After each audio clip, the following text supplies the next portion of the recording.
Cobaan dari Allah Subhanahu wa taala. Ini cobaan. Dan bukan cuma Anda, tapi semua orang diuji. Lalu bagaimana cara kita melewati cobaan, teman-teman sekalian? Saya coba berikan beberapa kiat. Yang pertama, Anda yakin kullu yusibana illa ma kataballahu lana. Allah mengatakan dalam Al-Quran, ya, katakanlah kami tidak akan ditimpa kecuali dengan apa yang sudah Allah catatkan buat kami. Memang Allah takdirkan ada di detik ini, di waktu ini sedang ada cobaan seperti itu. Tetapi ini harus dikemas dengan ayat yang lain, yaitu inna ma'al usri yusra, ya. Fa inna ma'al usri yusra. Sungguhnya di setiap kesulitan akan ada kemudahan, di setiap kesulitan pasti ada kemudahan. Jadi saya yakin Anda masih banyak memiliki kemudahan. Seperti misalnya Anda masih bisa bernafas, masih bisa melihat, masih bisa mendengar gitu kan. Dan Allahu alam, mungkin Anda juga sampai hari ini 8 hari Ramadan Anda masih bisa, ya, hidup, puasa, makan dan seterusnya. Tapi mungkin kekurangan karena pendapatan yang biasa rutin datang ini sudah nggak ada. Mungkin juga Allah Subhanahu wa taala menggerakkan beberapa hamba-hambanya yang memenuhi kebutuhan Anda. Teman-teman, coba bergantung kepada Allah Sang Pencipta. Dan jangan ragu tentang masalah itu. Bergantung kepada Allah Subhanahu wa taala. Saya ingin berbagi sebuah kisah. Menukil sebuah kisah seseorang yang sangat susah hidupnya. Dari orang-orang kisah klasik dulu tentunya. Dia sangat susah sekali hidupnya. Dan saking susahnya sampai dia bilang, dia ceritakan dirinya, saya cuma hidup dari pendapatan harian saya. Dia bilang satu waktu, saya keluar,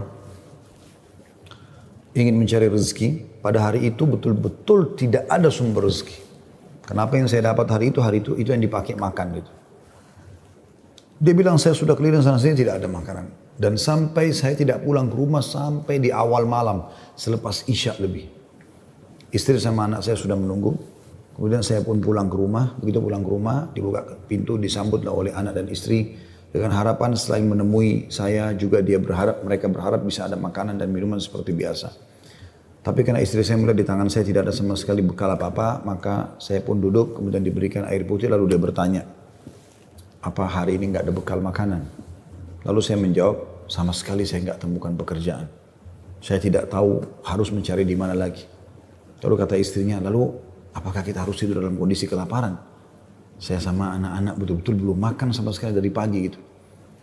Maka kata dia, baik, saya istirahat sejenak, baru saya akan keluar cari rezeki lagi. Mudah-mudahan malam ini Allah berikan kepada kita. Kata istrinya, baiklah kalau gitu.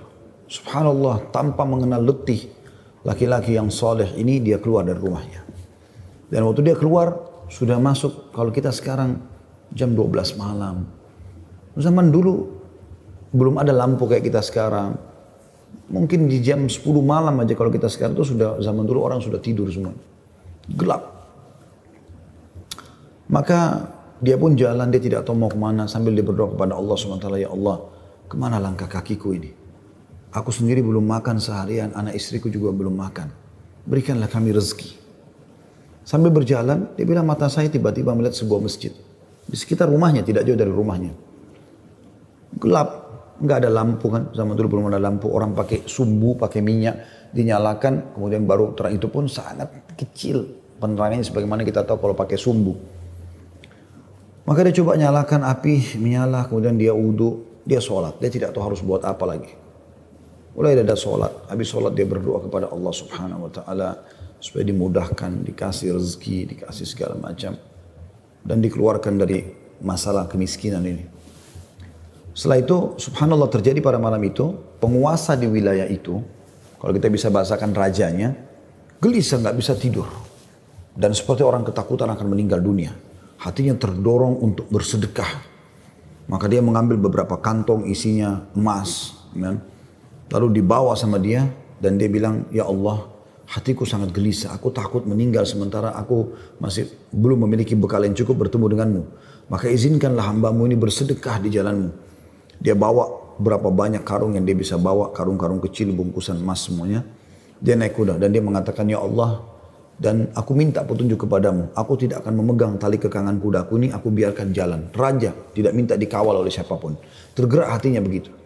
Subhanallah dia jalan. Subhanallah ya, Maha Suci Allah, kisah nyata ini menjelaskan Kudanya berhenti di masjid yang ada orang soleh tadi yang susah itu. Dia juga heran, kudanya masuk di halaman masjid, diam di situ. Dia turun, apa ini rahasianya? Kenapa Allah datangkan ke masjid ini? Dia bilang, saya masuk ke masjid gelap. Cuma ada satu saja sumbu lampu, ya, sumbu lilin.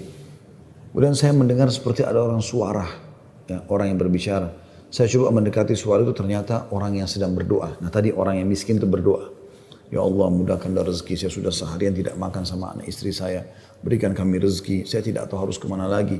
Saya mohon kepadamu. Dia merengek-rengek sama Allah. Raja ini dengar, maka raja itu menegur si orang tadi miskin ini. Setelah salam, dijawab salam, dia mengatakan, si raja ini bilang, saya dengar tadi keluhanmu kepada Allah Subhanahu wa Ta'ala. Saya kebetulan bawa beberapa kantong uang emas. Saya akan berikan kepada kamu sebagai sedekah. Dan ketahuilah saya raja di wilayah ini. Saya tadi gelisah, ingin sekali keluar dan bersedekah, dan Allah tunjukkan saya ke masjid ini. Mungkin kaulah yang Allah maksudkan. Dia bilang, lalu saya akan berikan kepada kamu uang ini sebagai sedekah di jalan Allah Subhanahu wa Ta'ala antara kita berdua dan yang ketiganya Allah. Dan saya berharap apapun yang kau butuhkan, datanglah ke istanaku setiap saat. Saya yakin Allah yang menggerakkan saya bertemu dengan kamu. Subhanallah, orang miskin ini luar biasa kalau punya keimanan. Apa yang dia bilang? Wahai Tuhan, kalau seandainya saya pun masih punya kebutuhan selain apa yang Anda akan berikan kepada saya ini, maka saya tidak akan datang minta kepada Anda. Tapi saya akan minta kepada Allah yang telah mengirim Anda datang kepada saya. Closing kisah ini coba diambil pelajaran baik-baik. Ada kisah yang lain, ini dihadiri oleh Imam At-Tabari. Menukil kisah ini, pada saat itu Imam Tabari masih muda gitu. Ada seorang yang sangat tua di Mekah. Dia menaungi kurang lebih 8 orang wanita. Cuma dia sendiri laki-laki. Seingat saya dalam kisah itu disebut ada 4 anaknya perempuan. Ada istri dia bertelima. Ada mertua dia 6. Kemudian ada 2 saudari dia perempuan. 8. Sama dia 9 orang, jadi 8 wanita. Semuanya miskin. Hidup hanya dari hasil orang ini. Dan orang ini sudah tua. Umurnya 60 tahun, hampir 70 tahun. Ringkas cerita teman-teman sekalian. At-Tabari menceritakan karena dia bilang, saya hadir dari awal kisah ini, maka saya coba ceritakan. Dia bilang ada seseorang yang tua, miskin. Saya melihat lalu lalang di sekitar Masjidil Haram di Mekah ya. Di musim haji. Dia coba mencari sesuap nasi gitu kan. Kata Imam Tabari. Kemudian dia tidak temukan. Lalu dia pulang ke rumahnya. Imam Tabari tertarik untuk mengikuti orang ini. Sampai akhirnya tiba di rumahnya. Dan dia lihat keadaannya orang ini susah, miskin sekali gitu.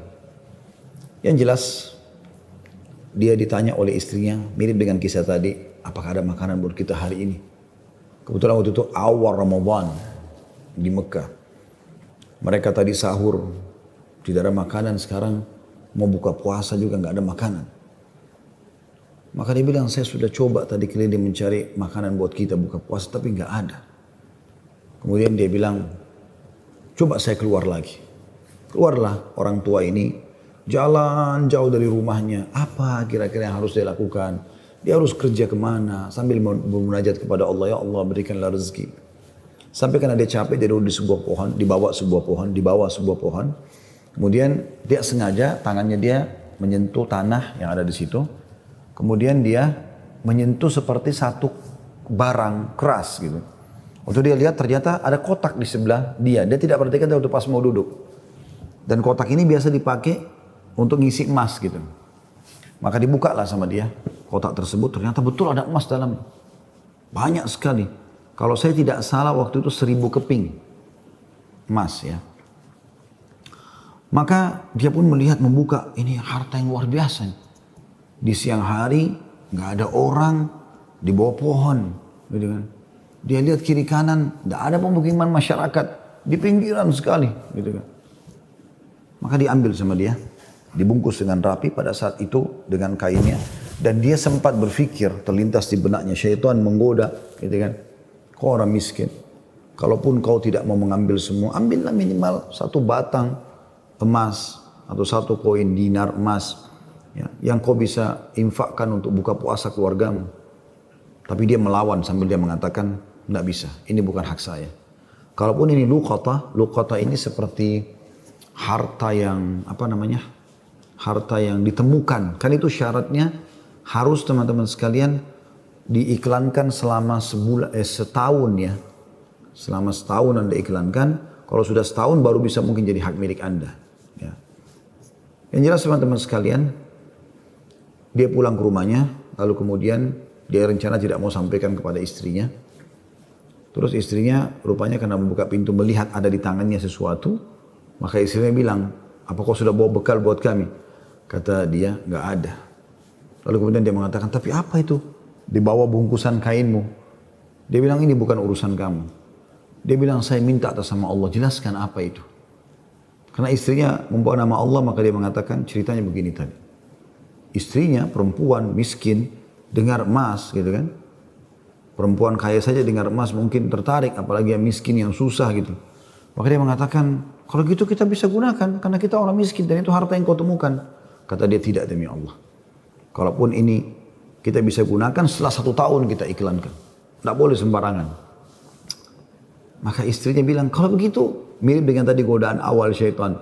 Kalau begitu minimal ambil 1 koin dinarnya. Kita pakai buka puasa. Halal buat kita sekarang, kita ini miskin sekali, nggak bisa apa-apa. 8 orang kau harus naungin sekarang. Dia bilang, tidak demi Allah. Kalau seandainya kau sentuh kotak ini ada yang kau ambil, demi Allah kau saya ceraikan. Istrinya kaget dengan kata-kata itu, akhirnya dia lihat keseriusan suaminya, tidak berani juga. Disimpanlah di rumahnya. Akhirnya tiba waktu buka puasa, mereka buka puasa apa adanya, air putih saja. Roti-roti kering ada di rumah, itulah yang dimakan sudah.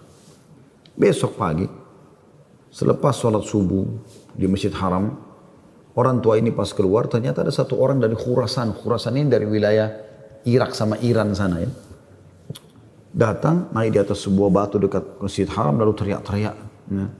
Dia mengatakan, wahai muslimin, wahai orang-orang yang sedang haji, wahai hamba-hamba Allah, saya kehilangan sebuah kotak isinya 1000 dirham emas, 1000 dinar emas. Siapa yang menemukan, tolong kembalikan kepada saya dan semoga Allah balas kebaikannya dengan pahala dan pengampunan dosa, peninggian derajat dan seterusnya. Rupanya si orang tua ini dengar, kotak ini dia yang temukan kemarin, tapi dia juga butuh. Maka dia mengatakan, wahai Khurasani, Khurasani kayak orang dari Khurasan, dia tahu ini dari Khurasan, mungkin dari face wajahnya gitu kan, mirip-mirip orang Khurasan. Wahai Khurasan, kalau ada orang yang temukan, berapa kau kasih dia? Kemudian kata orang tersebut gitu kan, Khurasan itu, berapa kira-kira dia minta? Kata orang tua ini, minimal kau kasih dia setengahnya. Kata orang Khurasan, tidak bisa. Kalau begitu, kasihlah berapa yang kau mau. Mungkin 1/10-nya. 10% maksudnya. Kata orang Khurasan, tidak bisa. Dia kembalikan karena Allah dan saya doakan supaya dapat pahala di sisi Allah. Dia miskin. Ini hari kedua Ramadan. Sahur dan buka puasa kemarin pas-pasan cuma dengan roti kering dengan air putih.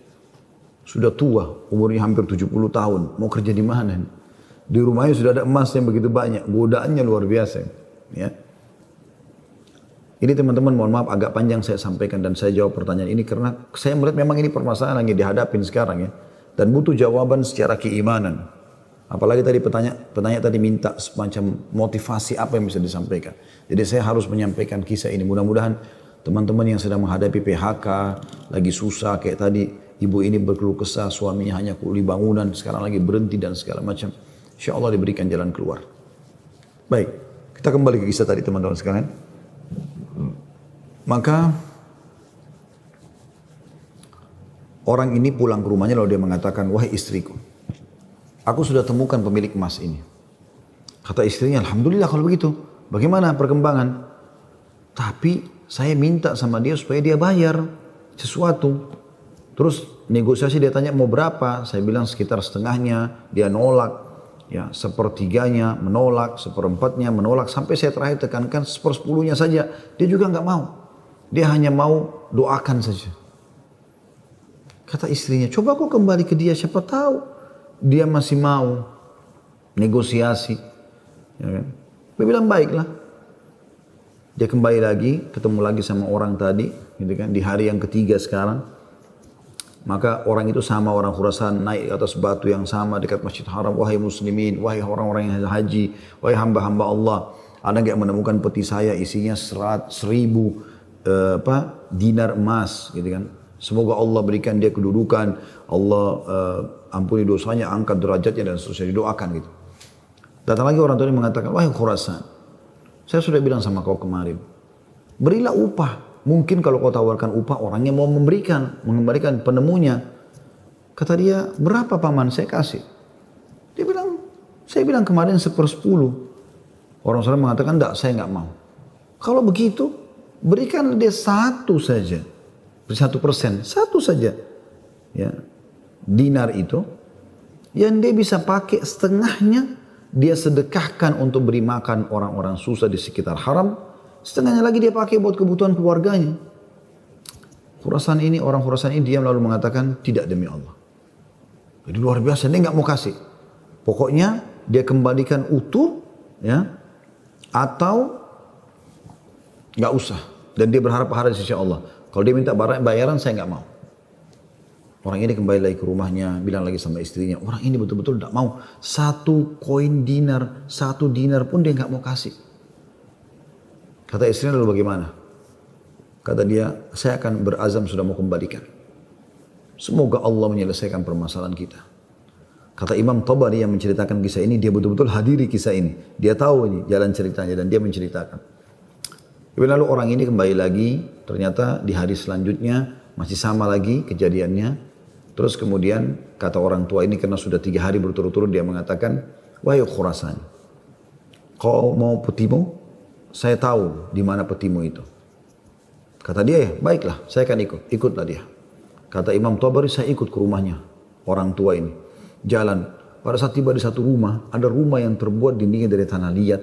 Sama sekali tidak kelihatan ada layak untuk ditinggal.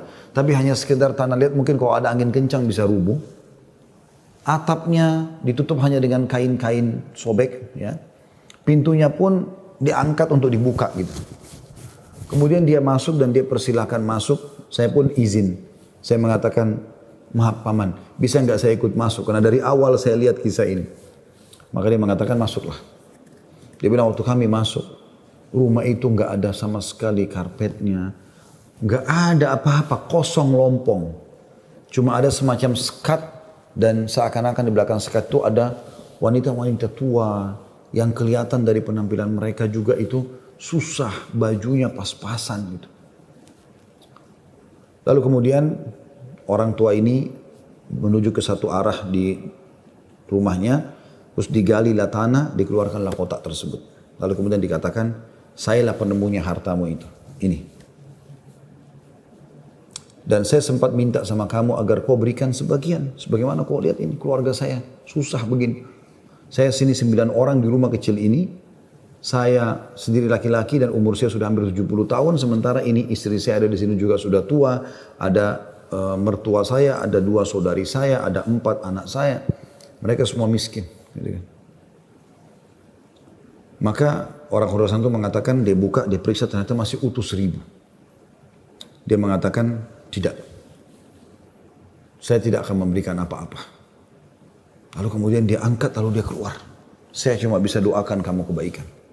Waktu dia keluar, kata Imam Tabari, semua perempuan-perempuan tadi yang tua-tua ini ada, yang memang bajunya lusuh, seperti orang yang menggigit jari dan kaget ada orang diberikan kembali 1.000 dinar, tidak dibayar sedikit pun. Dan tokoh kita ini luar biasa. Dia hanya mengatakan inna lillahi wa inna ilaihi raji'un. Dah, kalimat istirja ini musibah. Ya, sudah menemukan apa dan dia betul-betul jujur, dia jaga, dia enggak ambil karena takut kepada Allah SWT. Dia bilang sementara itu, kata Imam Tabari bilang, saya tidak tahu mau bilang apa. Saya pun menundukkan kepala, serba salah karena waktu itu Imam Tabari masih muda dan belum punya apa-apa gitu. Dia juga membantu apa gitu. Dia bilang, tiba-tiba ada yang ketuk pintu. Lalu pemilik rumah ini buka, ternyata orang Khurasan tadi kembali lagi. Kata dia, ada apa wahai Khurasani? Ya, istilahkan Khurasani maksudnya nisbat kepada negeri Khurasan itu ya.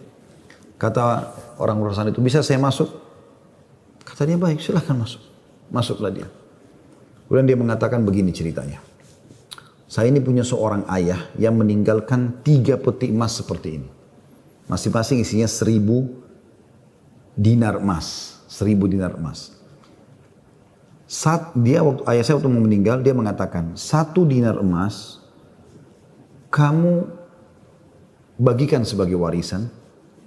1 dinar emas, 1 kotak maksudnya, bukan 1 dinar ya, maksudnya 1 kotak, berarti 1000 dinar emas, kau bagikan sebagai warisan. Itu sudah banyak sekali. 1 kotak 1000 dinar emas lagi, kamu gunakan untuk pergi haji, kalau aku meninggal. Dan 1 kotak dinar emas lagi, sepertiga hartanya maksudnya, itu kau berikan kepada 1 orang yang sangat miskin dan susah. Saya ingin supaya mereka jadi baik kehidupannya. Maka dia bilang orang urusan ini, itulah sebabnya wahai paman, saya tidak mau memberikan Anda 1 dirham, 1 dinar pun. Karena ini amanah orang tua saya. Tapi demi Allah, setelah saya keluar dari sini, saya tadinya memang mau menguji, mau melihat apakah Anda betul-betul susah atau tidak. Ternyata sudah saya lihat tempat Anda dan saya keluar, Anda pun tidak marah, tidak apa. Maka saya melihat Anda orang yang paling layak untuk menerima. Maka ambillah ini semua sedekah atas nama ayahku. Kata Imam Tabari, tiba-tiba orang itu taruh, kemudian dia lari, pergi. Saya berusaha mengejarnya, ingin mengucapkan terima kasih bersama pemilik rumah, kami sudah tidak bisa melihatnya, dia sudah hilang orang itu. Kemudian saya pun dipanggil kembali oleh pemilik rumah, duduk, kemudian dibukalah pada saat itu kotak itu, lalu mulai dia panggil ke-8 wanita yang ada di rumahnya itu. Kata Imam Tabari, demi Allah dia mulai membagi kepada kami rata. Semua, satu-satu perempuan dikasih 1, dilempar. Dan diduduk seperti orang yang duduk bersila. Jadi kain baju itu, ya biasa yang kita tahu kalau kita bersila bisa ditaruh sesuatu ya. Maka mulai dia melempar dinar-dinar emas itu satu persatu. Kata Imam Tabari, ke dia juga 1, lalu dilempar ke saya juga 1. Karena jumlah kami 10, karena kan tadi mereka 9, orang ini sama 8 orang wanita sama Imam Tabari itu 10. Maka kami masing-masing mendapatkan ya 100 dinar. Kan 1000 kan? 100 dinar. 100 dinar banyak sekali udah. Gitu kan jumlahnya. Setelah selesai, lalu dia mengatakan kepada istrinya, wahai istri, bukankah ini lebih baik setelah kita sabar sedikit, Allah menjadikan semua jadi milik kita, daripada kemarin kamu ambil 1 dinar tapi haram. Kemudian dia balik kepada saya, kata Imam Tabari, dan dia mengatakan, demi Allah, baju ini yang saya pakai, dia bilang, hanya ini baju yang utuh di rumah kami. Sebagaimana kau lihat baju-baju ini semua yang dipakai oleh keluargaku, tidak ada yang layak dipakai sholat. Jadi kalau waktu sholat tiba, saya sholat dulu, kemudian saya sembunyi di satu tempat, baju ini saya buka, dipakai oleh istri saya, dipakai sholat. Habis itu dibuka, dipakai sholat oleh mertua saya, dibuka, dipakai sholat oleh saudari saya, oleh anak saya. 1 baju. Kata Imam Tabari, saya berterima kasih padanya, kemudian saya pergi. Saya menemukan harta itu sangat berkah dalam hidup saya, dia bilang. Dan saya pada saat itu ingin berterima kasih, saya ingin membeli sesuatu yang bisa dipakai buka puasa, maksudnya datang ke tempatnya dia. Saya temukan ternyata perempuan-perempuan yang tadinya mereka bajunya kumuh, sudah berganti baju, mereka bawa makanan-makanan, mereka buka puasa dengan light. Kemudian saya pulang, dia bilang, kata Imam Tabari.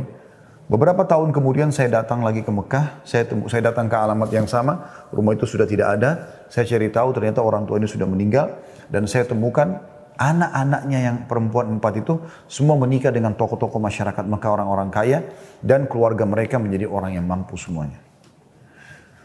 Butuh kesabaran akhi dan ukhti. Yakinlah, Allah tidak akan membuat kita susah. Allah tidak ingin itu. Tapi cobaan lagi datang, apalagi bukan kepada Anda sendiri. Selanjutnya juga saya sarankan sunnah Nabi SAW, kalau kita sedang diberikan cobaan, lihat orang yang di atas kita. Lihat orang yang lebih susah. Kalau kita pincang, na'udzubillah, puntung kakinya 1, lihat orang yang puntung kakinya 2. Puntung kakinya 2, lihat orang yang juga puntung tangannya. Puntung kaki dan tangannya, lihat orang yang buta. Selalu orang yang lebih susah. Sehingga kita selalu tahu nikmat Allah begitu besar kepada kita. Kadang-kadang teman-teman saya lihat ada orang berkeluh kesahnya luar biasa, padahal sebenarnya masalahnya kecil dalam hidupnya. Masalahnya masih bisa dia laluin.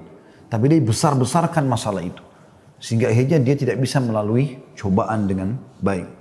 Apa kata Umar radhiyallahu anhu tentang masalah ini? Orang yang Allah berikan cobaan kepada dia dan pasti Allah akan uji hamba-hambanya. Sebagaimana Allah jelaskan dalam surah Al-Baqarah. Ya, ayat 155 ya. A'udzubillahi minasyaitonirrajim. Walanabluwannakum bisyai'in minal khauf. Kami pasti akan menguji kalian dengan sedikit takut. Minal khaufi wal ju', rasa lapar. Wa naqsi minal amwali wal anfusi wath thamarat, dan kekurangan jiwa. Yang orang kita cintai meninggal, harta juga kurang, hasil panen juga kurang, pekerjaan tidak ada, di PHK kayak sekarang masa pandemi. Wa basyirus sabirin, dan sampaikan berita gembira kepada orang-orang yang sabar. Siapa mereka ya Allah? 156-nya. Alladzina idza asabathum musibatun qalu inna lillahi wa inna ilaihi raji'un. Mereka yang kalau ditimpa musibah mereka mengatakan kami milik Allah, kami akan kembali kepada Allah. Lalu Allah bilang apa? Ulaika, mereka lah. Alaihim salawatu min rabbihim wa rahmah.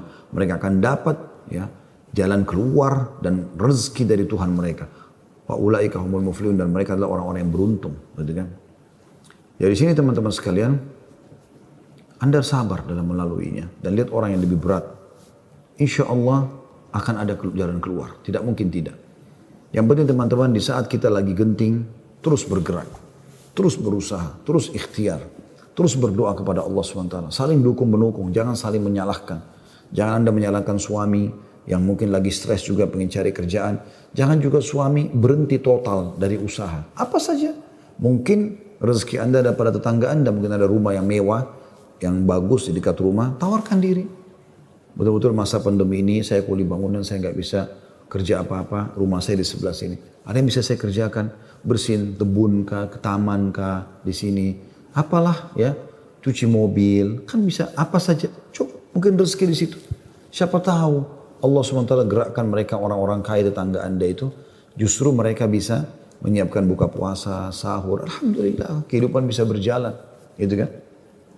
Maka Allahu a'lam itu yang saya bisa kasih jawaban, karena saya juga merasa prihatin dengan keadaan ibu dan suami dan semua muslim yang sedang tertimpa seperti ini. Semoga Allah SWT